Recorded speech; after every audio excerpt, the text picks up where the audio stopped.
స్వామియే శరణమయ్యప్ప సద్గురునాథనే శరణమయ్యప్ప బ్రహ్మశ్రీ చంద్రమౌళి గురుస్వామి పాదార విందంగళే శరణమయ్యప్ప. వీక్షక మిత్రులందరికీ కూడా శరణమయ్యప్ప. అయ్యప్ప స్వామి వారి యొక్క దీక్ష సమయం ఆసన్నమైంది. చాలా మంది దీక్షలో ఉన్నారు, ఇంకనూ దీక్ష తీసుకునే వాళ్ళు చాలా మంది ఉన్నారు. ఇప్పుడు ఇది వరకు కాలంలో గురువుని ఎంచుకొని మనం దీక్ష తీసుకునే వాళ్ళం.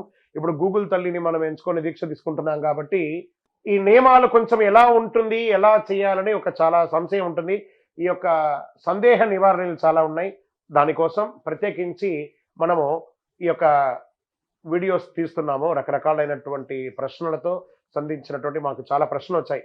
ఆ ప్రశ్నలకు అన్నిటికీ కూడా నాకు తెలిసిన పరిధిలో, మా గురుగారు మాకు నేర్పించినటువంటి పరిధిలో అయ్యప్ప స్వామి వారి అనుగ్రహంతో సమాధానం ఇస్తాను.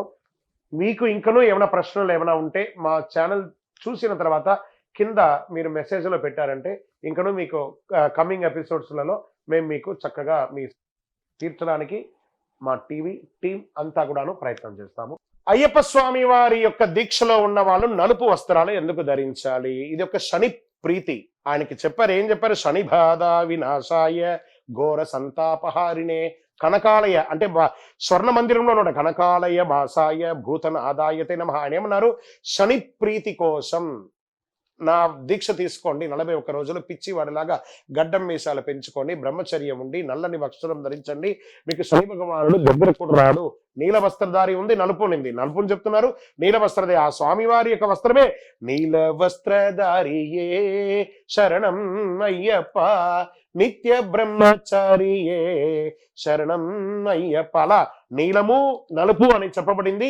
దానికి తోడు ఈ యొక్క వస్త్రంతోనే లిమిట్ కాకూడదు. పతీత వస్త్రం తెల్లది కూడా ఉందండి.